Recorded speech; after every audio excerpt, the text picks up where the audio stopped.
You might wonder how I knew what shoes the woman behind me on the train was wearing. It's because I was crouched down, looking under my seat, looking at them. I just couldn't resist reaching out, stroking them soft green suede-clad feet. She was engrossed in a book, so I hadn't realised. I was being so gentle, although I sensed she felt something as she kept moving her feet slightly. Just before her stop, she'd looked down and saw my hand. She then moved quickly, heading for the exit.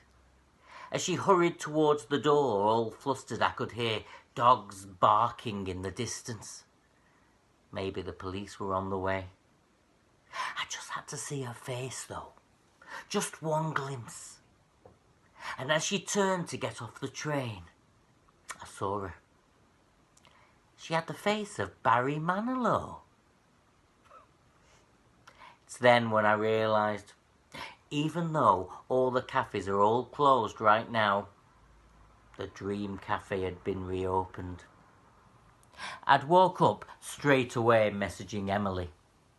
I haven't had dreams this vivid since I was volunteering in East Africa in my 20s. This is where me and Emily first met. She was a fellow volunteer. We had so much in common and we had such a laugh. Every Sunday night, all us 8 volunteers would take our anti-malaria tablets together. That's when the Dream Cafe first opened.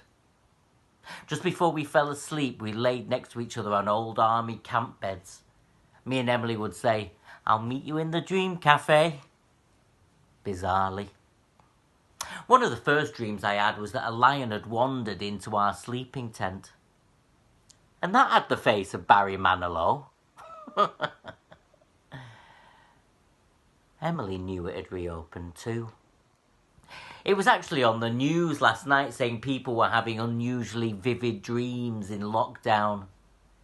This sleep therapist said that with so much fear and uncertainty, dreams were helping us to make sense of the world. Plus there's less distractions, I guess. Except for next door's dogs. Emily told me she'd also been having loads of bizarre dreams. Like one night she'd dreamed she was in the North Korean army and had been given the afternoon off to attend a recording of Loose Women. Then it was back to base to be tortured again. She said it was bloody terrifying, and that being in the army was no picnic either. Lockdown certainly made me look at my life a bit differently. With all this time to ponder, reevaluate. Do I need to just start taking more chances, more opportunities? Follow my dreams?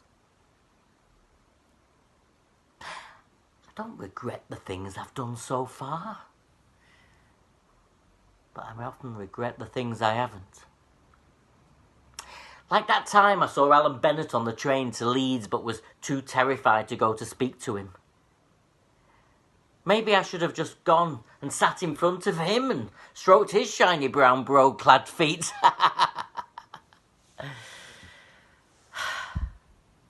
What is my dream? Apart from stroking an octogenarian's loafers. I